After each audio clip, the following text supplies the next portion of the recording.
farm, family, community.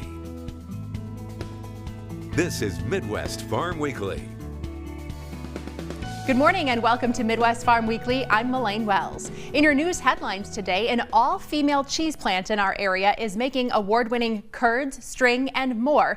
And their milk comes direct from the farm on site. Here's a tour of the Ron's Wisconsin cheese plant in Kewaunee County. I grew up cooking a lot with my family growing up. I really loved recipes. I grew up with a lot of animals as well, so it kind of went hand in hand for me, and I always just love seeing the process of how things are done, and that's really what drew me into making cheese. Haley Fry is the head cheesemaker at Ron's Wisconsin Cheese, one of 4 women who operate the plant.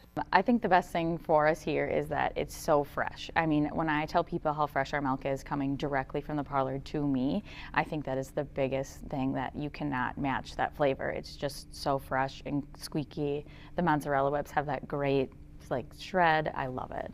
They produce farmstead cheese, which means it's made from milk exclusively sourced from the herd of animals raised on the same farm where the cheese is produced. So usually from me pulling milk from the parlor to my finished product of cheese, I'm going to average between probably 7 to 8 hours, depending, but from start to finish. So it's a very hands-on process, and it's very much using your senses of touch, smell, taste, feel. It's very, very complex, and every day it's a little bit different. Touching cheese, working with it, you never know what you're going to get, and you always have to listen to exactly what the cheese is telling you to do. That's how you get the best results.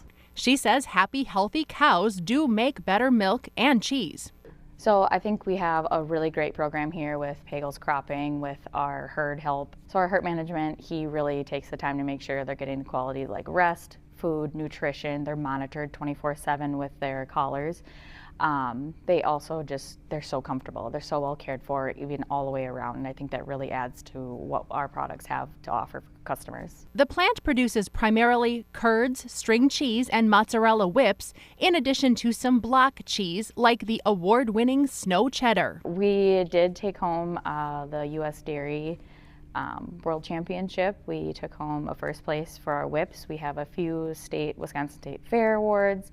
And that's a big deal because, you really meet people all around the world, and you never realize how small of an operation you are to these large corporations all around the world. And it's such a humbling feeling knowing that this little piece is such a big part of it, and that's awesome. Haley hopes that visitors get to experience the squeak of fresh Wisconsin cheese along with the warmth that it brings. But I really hope people get to have the feeling of the Midwest, how welcoming people are, how fresh it is, how much we care about the dairy industry, how kind everyone is to one another. And it truly is, when you travel out to bigger cities and you get, the busy, fast life, and you come to Green Bay where everybody kind of knows everybody, and it's just a little piece of heart, and especially Lambeau Field. Lambeau Field is such a destination for fans all around the world. We're really known for the Packers, beer, cheese, and football. What's better than that? Ron's will be setting up a mobile cheese hotspot during the draft as part of the tailgate at Badger State Brewing Company Thursday, Friday, and Saturday. You can stop by for cheese samples and the chance to buy some locally made cheese. And they also collaborated with Badger State Brewing on this new Brewski beer cheese spread. It is infused with local beer. You can buy this at Ron's Wisconsin Cheese in Luxembourg and at Badger State as well. The unexplained death of millions of bees may come back to sting all of us. I got a call from a friend who has 20,000 beehives at the start of winter, and he's at less than 1,000. And he said, "This is it. I'm done." Major bee distributors around the country say they're opening up hives and seeing mass death. Data is showing this is the worst bee loss in recorded history. It is a ripple effect that will be felt across the entire agricultural economy.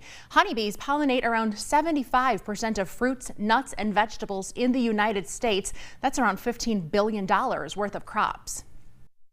If this is a multi-year thing, it'll change the way we consume food in the United States.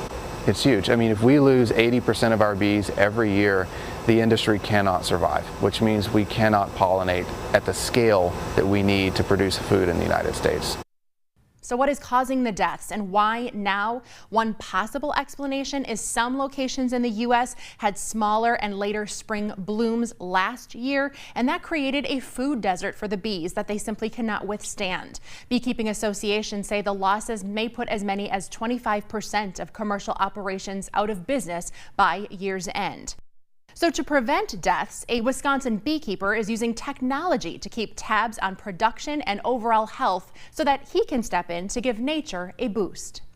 So that's got lots of nectar in it. So we need to give them some more space. As I got into beekeeping, I very quickly realized that beekeeping isn't sustainable. And I wanted to be, and beekeeping can be very expensive because you're constantly having to start over and buy new bees.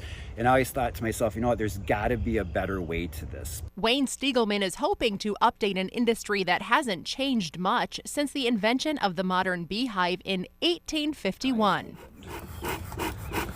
Beekeeping has been more of a reactive.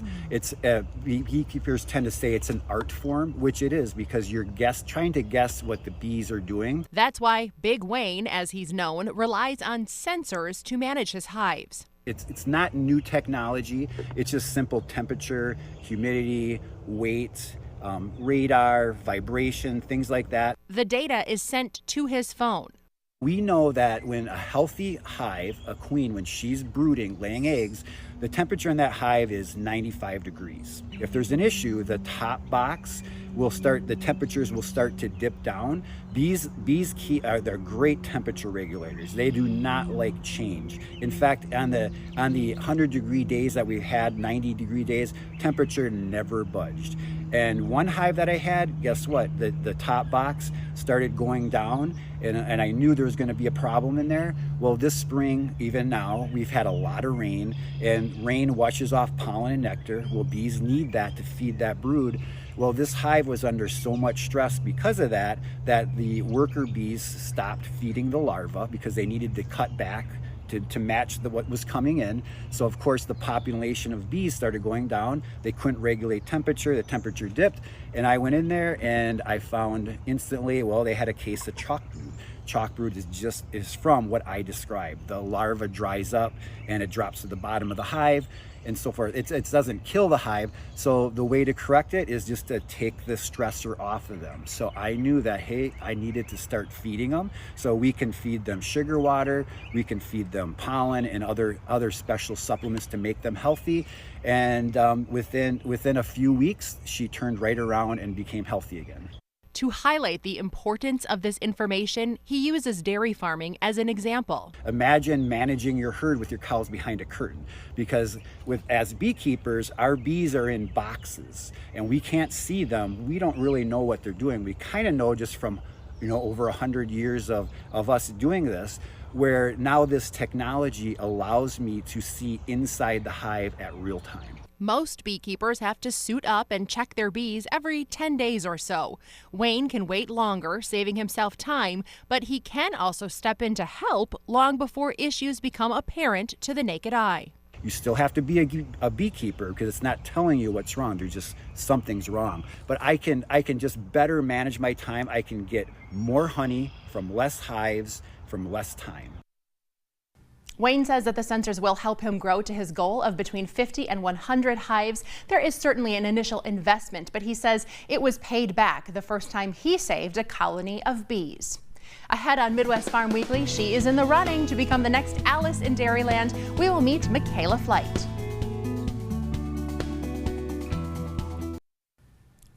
Welcome back. Midwest Farm Weekly has recently started airing in South Dakota. This region has a rich agriculture history and a bright future. We look forward to sharing stories from our sister station, KELO, as part of this partnership. Over the next 2 decades, an estimated $24 trillion in farmland and agricultural assets will change hands. That's according to the National Land Realty. That's why the South Dakota Ag Foundation wants to help current farm families transition land into the hands of the next generations.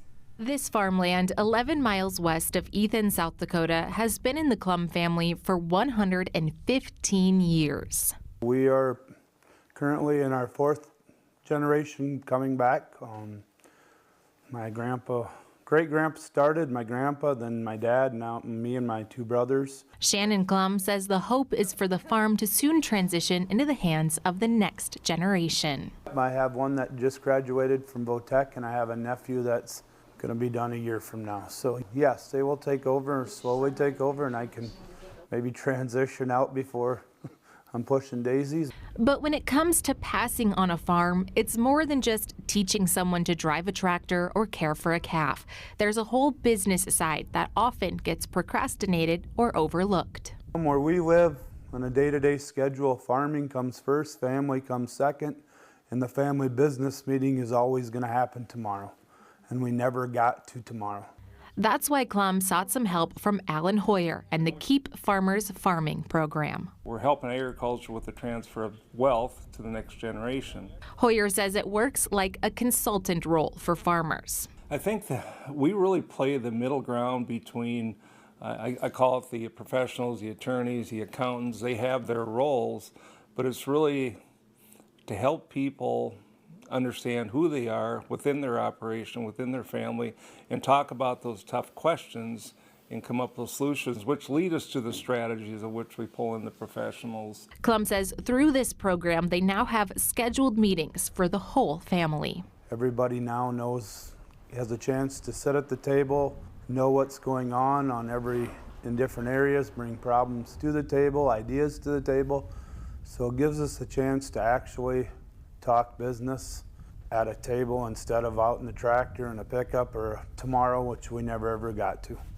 And bringing everyone to the table is important because Hoyer believes we are losing a generation of farmers and ranchers. It's not that they want to leave agriculture, but because they don't have the information of what the future looks like, they finally just move on. It's that simple. So, and it's not that the parents and the grandparents don't want to provide that information. They just don't know how or don't know what to do. And so as we work on that vision becomes more transparent. All of a sudden, individually, everybody's finding a vision for the next generation and moving forward. And what it does, it gives everybody peace. Peace that is nearsighted. It's huge on the stress level of the operation, because now nobody has to take all the burden. Everybody's involved. Everybody feels like they're involved in it. Nobody's left out. And peace that is farsighted. And you think about it, as we're looking at their children, the decisions we have to make then, at this time, really prepares you for the next generation as well. So the thing is, it's hooked together and people don't realize what they have to do to prepare for 2 generations away. The program was started by First Dakota National Bank 10 years ago, but merged into the South Dakota Ag Foundation in January of this year. Welcome back to Midwest Farm Weekly as we continue to introduce you to the candidates in the running to become the next Alice in Dairyland. Welcome, Michaela Flight. Nice to meet you. Yes, nice to meet you. Michaela, where are you from? Give us a little background on yourself and your career in agriculture. Awesome, absolutely. So I grew up on a diverse fruit, vegetable, and livestock farm in Coloma, Wisconsin. Throughout my youth, I was active in 4-H, showing swine and cattle. And I've always had a heart for agriculture. You'll find me on a lot of Saturdays at the Dane County Farmers Markets, interacting with consumers. I really like telling the story of Wisconsin agriculture. We were chatting off air that your operation allows you to interact with consumers. They come and pick berries and get a chance to learn about where their food is grown. Why is that important? Right. So I think it's important for a lot of reasons. I think the consumers that come out to our farm year after year, it becomes a family experience for them and a tradition. And I love seeing kids grow up and just enjoy that tradition of picking the strawberries or the blueberries. And then also when we go to urban communities in Madison, we're able to maybe educate a little bit more on the diversity of agriculture. Why does the position of Alice in Dairyland excite you? Right. I just think it's a really exciting, unique opportunity to learn more about agribusinesses in Wisconsin. Even throughout the journey of being a top candidate, I've learned more about the jobs in agriculture, that 1 in 10 people in Wisconsin already are working in agriculture, and there's about 350,000 opportunities within the state for those opportunities. Yeah. Give us an update on where you're at in schooling and what you're studying. Right, thank you. So I have a little bit of a unique journey right now. So I'm actually studying sports psychology. I'm in a master's program at Ripon College, where I also did my undergraduate degree. And running's another really big part of my story. So I was an athlete and continue to be a coach and an athlete on the team. And when you talk to maybe even farmers, their physical health is a really important part of their job too. Yes, definitely, their physical and mental health, and that's another thing that's been really important to me also. Talk a bit about this job interview. For people who don't know what the process is like to become Alice, it is lengthy. Right, that's a great question. So it's really a great opportunity. I mean, I've never done something like this. So even like the TV interviews, being able to talk to professionals like this, and then also visit different businesses. I've learned a lot about Crawford County because that's where the finals is going to be held, and that's just a beautiful area, the Driftless area, learning about the Mississippi and the importance in that community and just the diversity of Wisconsin agriculture. What are some of the leadership opportunities you've experienced that you think have prepared you for this potential job as Alice? Yeah, definitely. So I think growing up and participating in 4-H and other student organizations was really helpful for that agriculture leadership. It really encourages you to be servant-minded and invest in the community. So that's one of those. Congratulations to you and the rest of the candidate class. You can see additional interviews in the Midwest Farm section of wearegreenbay.com. I do not envy the judges, but I wish you much luck. Thank you.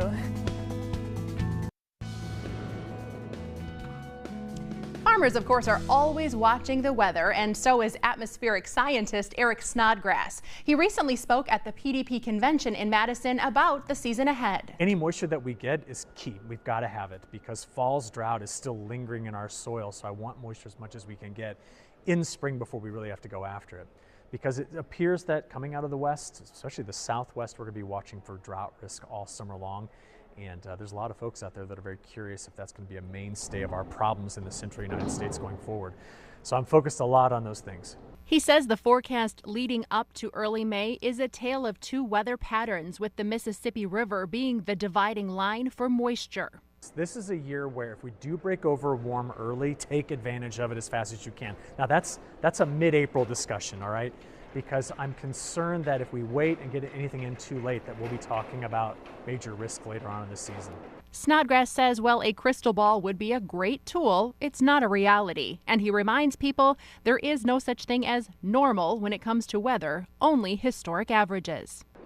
Well, Wisconsin does have challenges. You have a lot of hilly country down in the southwest. You have these almost like plains, prairie midsection of the state, and then you get up north and you have a major elevation changing in the North Woods, and then there's the Great Lake that's over, of course, on the eastern side. And so your microclimates dictate a lot of what happens, and you're no stranger to severe weather, you're no stranger to rapid fluctuations in temperature and pressure. It's one of the more difficult spots in the country to forecast. So cut your local forecasters some slack. They have a tough job that they're up against trying to predict how the weather's going to work in this state.